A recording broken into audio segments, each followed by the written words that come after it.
Good day and welcome to Western NRG's Sombrero Brothers Studio for today's SonicWall Capture ATP webinar. Thank you for joining us today to learn about how to protect your network from zero-day malware threats. If you have any questions today, please use the chat window in the lower right-hand corner of your screen. We'll get to those at the end of the presentation. Joining me today to discuss this topic is my esteemed colleague, Zachary Smith. Welcome to the studio, Zach. Hi, Timothy. It's great to be here with you. I can't wait to chat with you and our audience today about zero-day threats and how we can defend against them. So, what do you have in store for us today, Zach? So, first, we're going to take a peek at the internet landscape and see what's happening out there as it relates to zero-day malware. We want to start with a view of the landscape, where things are at, sort of get some perspective on what's going on. Then we're going to look at the kind of solution that we need in order to prevent these new zero-day threats from attacking our networks. Alrighty then. So, what's happening out there on the World Wide Web? We're seeing a rise in what is called zero-day threats. So help me understand what that term means a little better. What's a zero-day threat? It's a great question. Let's get some basic definitions down so we're not leaving anybody behind. A zero-day threat is a piece of malware that has never been seen before. These are brand new and not known by any threat detection platform. So when we say zero-day, we're talking about a threat that it's on day zero. This is the first day it is out in the wild and trying to infect people. So what kinds of malware are these zero-day threats? The most common type of zero-day malware is the ransomware or Cryptolocker variety. These viruses lock your files and demand a ransom payment in order to regain access. The amount of the ransom ranges from several $100s to several $1,000s, up to the tens of thousands depending on the size of your business, and they demand that before you can regain access to your locked files. I have heard of these types of viruses. People can't open their documents unless they pay up. Do you have any examples that you can show us? Yeah, certainly. Here are a handful of screenshots from real-life ransomware threats that have been caught by the SonicWall team. This first one is called the Mars Joke ransomware virus. It's relatively straightforward. Here's what happened. You're encrypted. Pay up. The Jigsaw ransomware is much more sinister. Whoa. Not only is the image quite creepy, but the structure of the ransomware is quite aggressive as well. The ransomware starts by deleting a few files if the ransom isn't paid. The next day it'll delete a few hundred files, and then it goes on to delete thousands of files at a time. That is rather unfriendly indeed, as well as creepy. What else do you have? This Trojan poses as Trend Micro antivirus software, so it looks like it's supposed to be legitimate. It's totally cool, and then it infects the system and demands payment if you want to get any of your files back. This next one is particularly interesting. This piece of Cryptolocker is called Fake Ransom, and what it does is encrypt all of a user's files, and then it demands payment to regain access. But here's the kicker. Even if payment is given, the files aren't returned to the user. That's ridiculous. What's the play there? There's no play. It's just laziness. It actually takes the hacker more work in order to be able to return a user's files after they pay. And this hacker was just too lazy or too vindictive to write their code in order to be able to give a user's file back upon payment. Well, that takes it to a whole new level, doesn't it? They can't even return the locked files even if they wanted to. This is unbelievable. Yeah, it's wild what these hackers are doing. Here's one last example I want to share with you. This is a piece of ransomware called RancerKD. It spreads using large hosting sites like Dropbox, or in this case, Imager, as part of its infection cycle. It's attempting to look like it's a government organization, uses this government seal at the top, tries to look really, really legit. And it's user-friendly. There's a QR code allowing you access to the payment system. So they're trying to make themselves seem legitimate and make it easy for you to pay up to get your files back. It's really wild. It's a very Very nice of them to give you the QR code, right? It's really considerate, isn't it? Here's a whole screen of some examples of recent malware exploits and data breaches. You might be familiar with Heartbleed, Java, Adobe Flash exploits. You're almost certainly familiar with some data breaches recently. Target, Home Depot in the last couple of years, Sony Pictures, Yahoo very recently, 500,000 Yahoo user accounts breached. So these exploits target large corporations and large user populations. And financial gain is absolutely at the center of these attacks. Hackers either want to hold data hostage and get money in return, or they want to steal the data and either use it themselves or resell it in order to generate fraudulent purchases. So it's absolutely a financial motive that these hackers have. Zach, I thought I heard you say that the number of these threats is growing faster than it had previously. Can you tell me more about that? Yeah, absolutely. The rate at which malware in general and zero-day malware specifically, the rate at which it's being created is growing rapidly. If we look at this graph, a couple years ago, 20 million unique pieces of malware were created in 2013.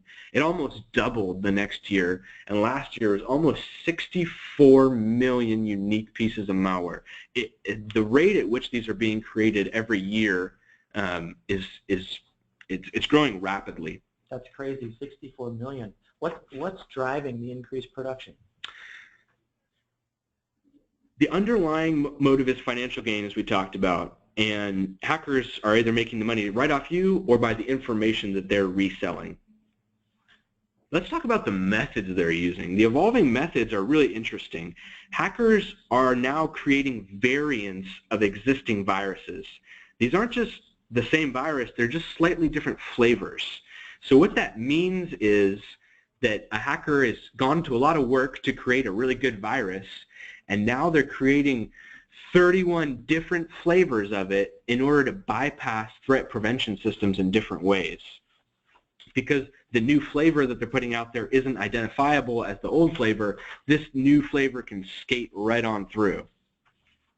I love Baskin-Robbins as much as the next guy, Zach. In fact, I like Rocky Road, or maybe the second choice might be pistachio with nuts. That's actually probably my first. But I'm not a fan of any of these flavors that you're laying down today. What are the behaviors that are resulting because of this increased amount of zero-day threats? Yeah, another thing that's driving this increase is the growing secondary market for malware. You can now purchase pre-packaged malware that you can brand as your own and then redistribute.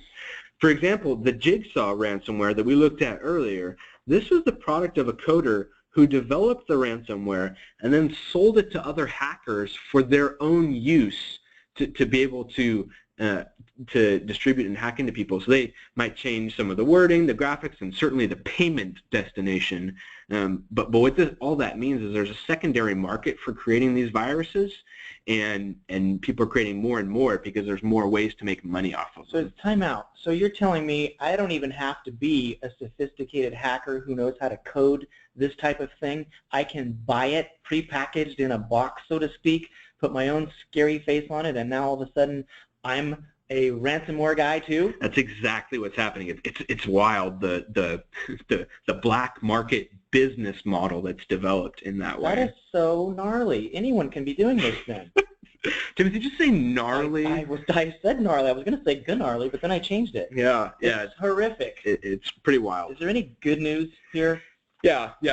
These types of reviews are often quite doom and gloomy, but there is some good news. Security experts are hard at work, and in the last year we have seen some phenomenal solutions come to the market to address some of these emerging threats. The biggest of which is DPI-SSL. We did a webcast on that recently. Shout out. You can view it at westernNRG.com/DPI-SSL. And then Capture ATP, which we're talking about today. These are the biggest things that have been developed to protect against these new types of threats. We also here have some numbers on how the SonicWall grid network is performing. This is one of the most robust threat identification and prevention networks in the world. The team is working harder than ever to keep it producing top-notch threat information. If you have the Gateway Security Suite from SonicWall licensed, this is the type of protection you have. and it's absolutely awesome. It's really impressive what they're putting together to keep networks secure.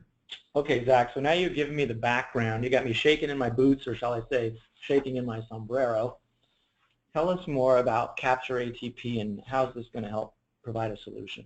Yeah, absolutely. So let's, first of all, I know you're wondering, ATP stands for Advanced Threat Protection. That's what ATP stands for. How did you know I was thinking like that? I was thinking STP, like the oil treatment, or no, perhaps Stone Temple Pilots. It's similar, but a little bit different application in how you apply it. So that's what ATP stands for.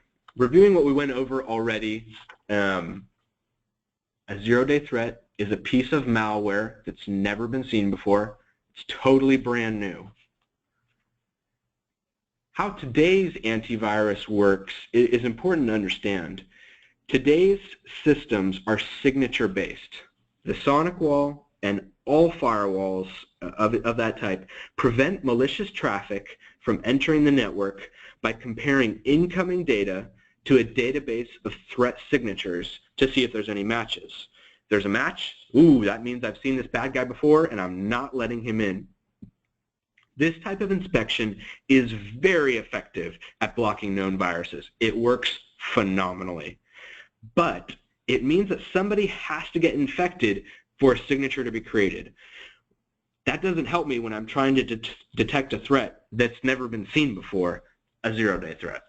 So, Zach, you just said something that was huge. So all the firewalls that are out there today, technically regardless of manufacturer, they are operating on a signature-based strategy.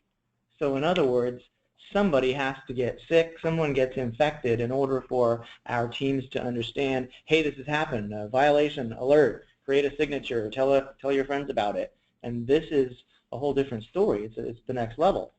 That's exactly what's happening. Okay, so since we're seeing more and more of these zero-day threats, the fact that existing technology isn't enough, this is a big problem. Exactly. Since hackers are creating more and more flavors of viruses at an increasing rate, we need to find a way to identify these new viruses or these new flavors, even if they've never been seen before. That's the solution that we need. Here's the criteria for what we need. We need a multi-layer threat analysis technology. This is going to make it more difficult for malware to escape being spotted by our system. We need the ability to inspect encrypted and unencrypted traffic. We need to look at different file types, different file sizes on different operating systems. We absolutely need the ability to block a suspicious file until a verdict is rendered by the capture system. And we need to rapidly deploy new malware signatures across the network. So these are the criteria that we're looking for in a sandboxing solution. SonicWall Capture ATP is a cloud sandboxing service that addresses these needs. Zach, it sounds awesome, but as you know, I'm that guy in the room who is not afraid to ask a silly question. So I got my hand up right now, and I'm saying time out. Sometimes you use terms and they kind of just go right over my head. So for me, the sandbox is what my kids played in when they were little, and you're using it in an entirely different context here, aren't you? That's spot on. Yeah. Let's pause and look at what a sandbox is in networking terminology.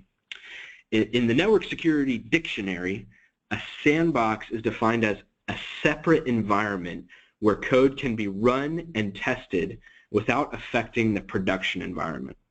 A sandbox is a really valuable tool because it lets you do a variety of things without jeopardizing the production network that your business runs on.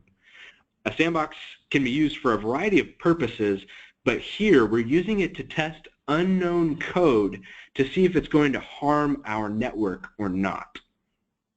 So I think I got it. The purpose of the sandbox is to see what's going to happen when I open this never been seen before file, and if it's good I can let it through, and if it's bad I can block it, and no harm is done, so to speak. It's all happening in this Sandbox. Exactly. It's all happening in this separate system, not connected to your everyday servers, email, files, workstations. It's all happening very separate, segregated, so that if it does, oh, this PDF that was an email attack, this is totally sketchy, it's not going to affect anything that's happening on your day-to-day business operations. Okay, so that sounds really good. What about the cloud part?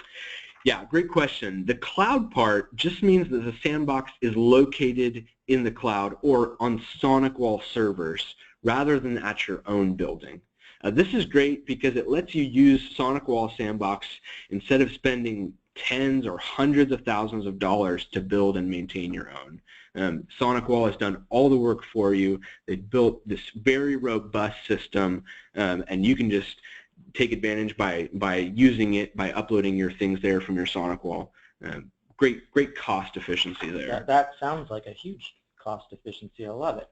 So walk me and the audience through how Capture works. What are the steps? Yeah, so here is how Capture operates. If a file has never been seen before by the grid network, it will be uploaded to the Capture Cloud Sandbox for review and a verdict. Then the SonicWall will block or deliver the file in question based on the verdict given by the Capture Cloud. So let's look at that in a diagram. So we've got a file coming in to the network, goes into the SonicWall. SonicWall is like, I have never seen this before. It could be good, could be bad, but I don't want to risk it. So really quickly, it's going to pop it up to the Capture Cloud Sandbox where it's going to open the file and see what happens. Is it just a normal Word document opening and displaying text, or does it open but then try to replicate itself and then try to start encrypting the files and directories that surround it? Ooh, that's bad. So it's going to see how the file behaves and then issue an up or down verdict and send that back to the SonicWall. And so the SonicWall is going to say, either I need to trash this because it was found to be doing really sketchy stuff, or I'm going to pass it on through to the end user and let them open their document. So that's how the system works. Well, thank you for the walkthrough on that. Can we get back to the list of requirements for a good zero-day threat prevention system? Absolutely. So here's the list of the requirements that we talked about. Let's go through them one by one to address them. So the first requirement is that we have a multi-engine sandbox.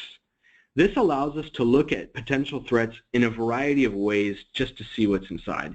So instead of just using one type of inspection, we're using a multi-layered approach that improves our ability to catch a malicious file before it enters the network. That sounds great. 3 is better than 1. Can you give me an example? Yeah, absolutely. Let's use an analogy of when you go to the doctor and you're trying to see what the issue is with some pain that you're having. The doctor will perform a physical inspection. They'll also review an X-ray to see how the bones underneath look. And they can also use an MRI to see what's happening at the soft tissue level.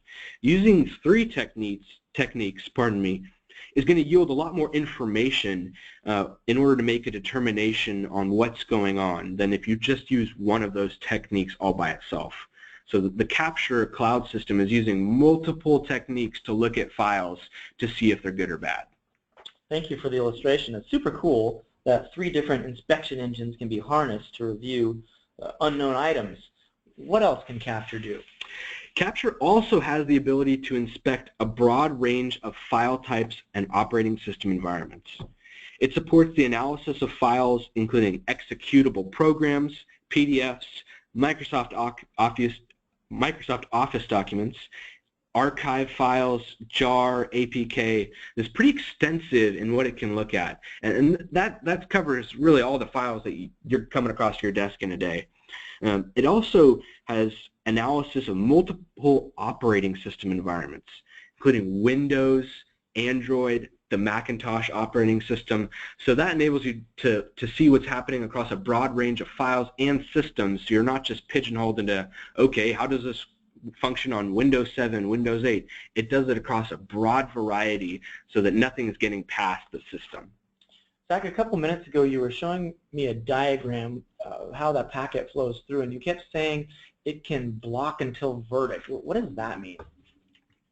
Block until verdict is a feature that will allow you to hold an HTTP or HTTPS packet at the gateway until a verdict is returned. This allows you to maintain security until you know what a packet contains. Now, I know this seems like a no-brainer. Of course I want to hold the file until I know what's inside, but this is a feature that's not offered by our competitors. Palo Alto, Fortinet, Sophos, FireEye, you name them. None of them can stop the packet while it's being inspected. They go ahead and deliver it and then let you know later if it was good or bad. Whoa, whoa, whoa, let you know later. Isn't that like often too late? Yeah, it absolutely is. This feature is crucial. It allows you to force the packet to stop until that up or down verdict comes back from the Capture ATP engine. That's a must-have item in my world, I'll tell you that. Let's turn to the last item on the list, rapid response to new threats. What does Capture do here? Capture allows your SonicWall to access the SonicWall Cloud Sandbox hashing database to protect against breaking threats. What this means is you have the ability to take immediate advantage of what other Capture-enabled SonicWalls are submitting for review. Let's do a mini example. If 10 minutes ago somebody else uploaded and reviewed the same file that I have just encountered, I'm going to be able to take advantage of the intelligence that the Capture engine gained from previously seeing that file. That's done through some really advanced technical techniques. Hashing, it's really technical, but you have immediate access to what's going on. That's really cool. That's super cool. If I understood that correctly, you're telling me somebody else could be the zero-day victim, so to speak, and if their SonicWall and Sandbox figures this out and creates a verdict, then it gets spread to the rest of us who are in the club? Yeah, immediate access.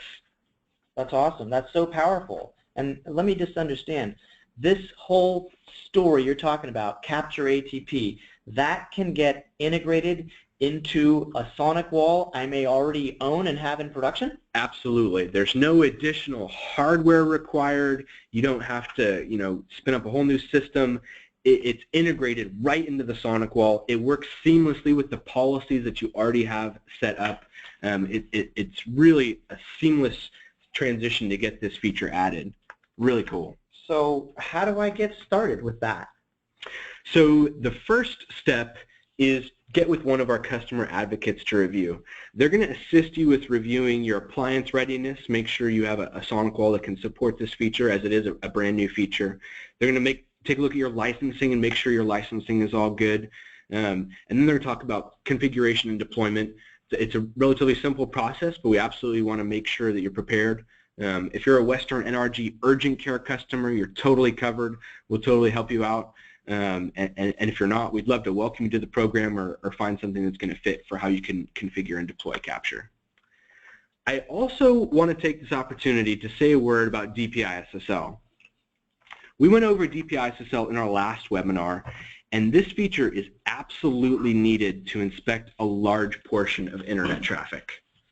It's estimated that 70% of all internet traffic will be encrypted by the end of this year. This number has been growing pretty slow over the last few years, but recently it's really begun picking up speed and dominating the majority of internet traffic. This type of traffic cannot be inspected by the SonicWall if you don't have DPI-SSL configured and running. So it's absolutely my encouragement to review that feature and take a look about getting that deployed as well. Zach, thanks for the reminder on that. I just want to encourage everybody who might have missed our last show to head to our website, westernNRG.com/DPI-SSL to review the on-demand webinar. And I just kind of want to echo what Zach just said. If you are not looking at encrypted traffic, you're missing more than half of what's traversing your firewall. You are not going to maximize the benefit of this new feature Zach's talking about until you start inspecting the encrypted traffic. Zach, give me the 10,000-foot view of what DPI-SSL does again, please. Sure. I won't redo the whole last webinar in case people have already heard it. But here's the high level. the SonicWall acts as the trusted resource in the middle of the connection, and that allows inspection and verdict to take place. Encrypted internet traffic naturally doesn't want to be inspected. It's encrypted. But in order to protect your network, you need to set up DPI-SSL to look at all traffic to see if there's malicious content in it. Our customer advocate team would also absolutely be happy to review this with you and help you get it implemented if you haven't already. So just to put a wrapper on that, while each of these features do work independently, we recommend implementing DPI-SSL and then implementing Capture ATP for maximum effectiveness in securing the network from these recent happenings. Zach, thank you for spending time with us today and helping us learn about the emerging threats out there and how we can keep our network safe. Thank you for our remote audience who is sending in a lot of questions here, and your patience. We're going to get to those right now. I'm going to go ahead and just read you the first one here.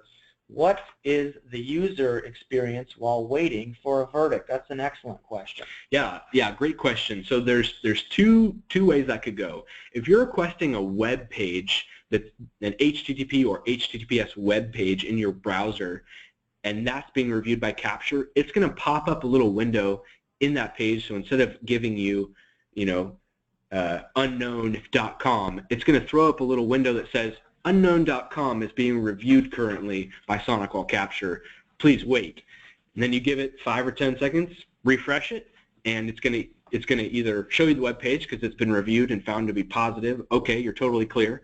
Or it's going to continue to not show it because there's something bad there that it's not going to deliver that for you. Got it. If you're doing a download though, it's a little different because you're trying to download. Let's say you're trying to download a PDF. And for some reason it says, hey, my download failed. It's just a small PDF. What's going on? That, unfortunately, there isn't the ability to prompt you with a dialog box telling you it's being reviewed, but that's what's happening. And often if you restart the download a couple of seconds later, that's all the time that Capture needs to deliver a verdict, and then it's going to download as normal. So the very next question was, how long do we have to wait for a verdict? And it sounds like it may vary, but it sounds pretty quick. Yeah, it certainly does vary. I don't want to promise something. If you're uploading a larger file, it's going to take longer than if it's a really small file. That's intuitive, but it's not long at all. Often when I'm downloading a PDF that's a couple megabytes, maybe 4 or 5 megabyte PDF, it's just about 5 seconds if I had to estimate it. It's really quick. I'm not quite computing that. I thought this could take like super long time, because what's happening here is that file is being sent to the Sandbox in the cloud. They are running it and determining if it's viral or not in seconds. So there's a lot of complexity behind how it does it, and they've really worked to make it very efficient in terms of how quickly it can turn around a response. So they absolutely want to minimize the impact on user experience. There's a technical term called hashing, where it actually, before sending the entire file up to the cloud, it takes a snippet of it that's unique and sends that first to say, hey, here's a snippet. Take a look at the snippet and tell me, have you seen this before? Take a look at this, and then tell me real quick, do I need to send you the whole file, or can you tell me what's going on just based on this little snippet? So in a lot of instances, that's why it's happening so fast, the old snippet. Exactly. It's sending that it's called a hash. It's really complex, but it sends that little snippet real quick. Hey, what's going on? And then it returns that. So that's how it can happen so quickly, and it's really smooth for the end user. It's nice. Okay, thank you for your question there, John. So I have one from Wayne. What if I have a file, I am unsure if it is good or bad, can I have it checked by Capture? Got it. So I think what Wayne's saying is, as opposed to everyday traffic that's coming in and out of the firewall, maybe I have this thumb drive that somebody gave me, and I don't really want to open that PDF until I know it's good. Can I just upload that PDF? And the answer is yes. Administrators can manually submit these files to Capture for analysis and verdict. So that's a really good tool in your tool belt. If you're an administrator, you can manually submit files. If you're like, I don't know what this is, I don't really want to open it up, submit it, and you'll get a verdict back from the cloud on that. So it's not just the automatic, it's also you can do it manually if you want to. Okay, so we have another question from Rob. What about performance? Great question. So again, view the DPI-SSL webinar if you had a chance. DPI-SSL requires significant amount of performance to perform the inspection. Capture ATP, the beauty of it is instead of doing all that inspection on the appliance itself, all that inspection and the hard, heavy lifting is being done in the Capture ATP cloud. So the impact on performance on the box, it's negligible because all the SonicWall is doing itself is preparing the file for upload and sending and receiving it. So the amount of processing power it takes on the SonicWall is basically nothing. No noticeable impact on performance at all. So there's no tax on the hardware that you have. It's really the only performance hit, so to speak, is that in the event you are downloading a file that is in the 0-day category, it can be configured to go to the sandbox, wait until I get a verdict, and in some instances I will be waiting X seconds to say pass or fail. Yeah, exactly. The only hit in performance is you waiting for a verdict from the cloud sandbox. I think it's a good call out here to remind the audience that when you implement Capture and turn it on, you are not automatically slowing down every packet of information that's traversing the network. This is only happening for things that I've never seen before, correct?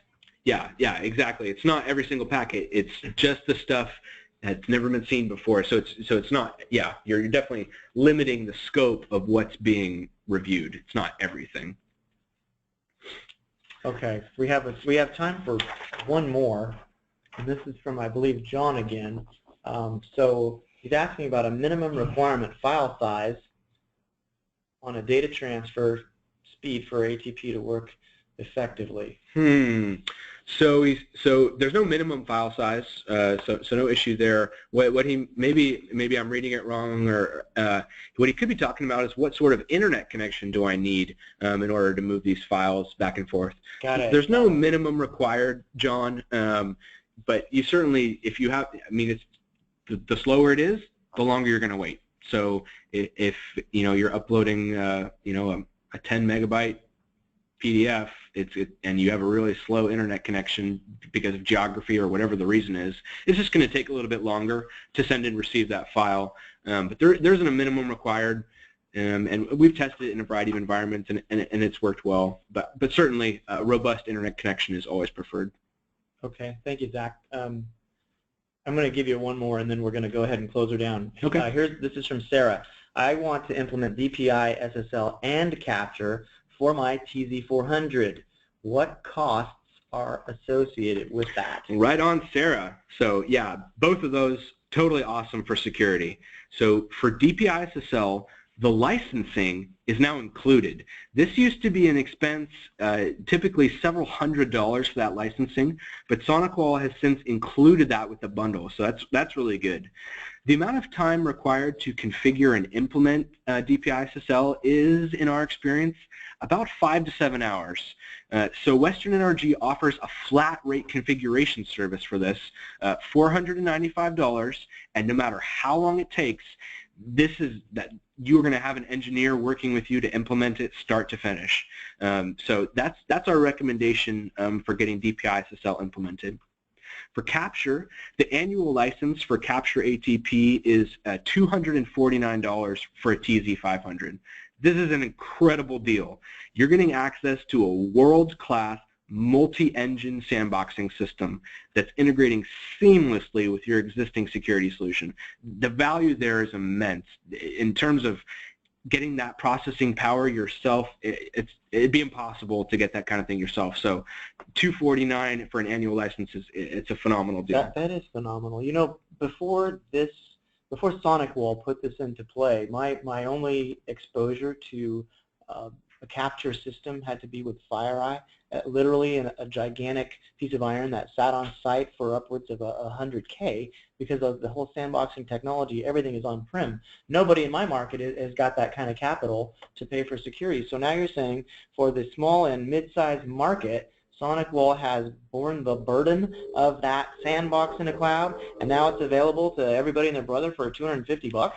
Exactly. It used to be only available to the most exclusive people who had the deepest pockets, yeah, you're absolutely talking about $100,000 plus, and and even more in a lot of cases. So the fact that a small or medium-sized business can now do this for a couple of $100s per year, it's totally a game changer in terms of expanding your network security.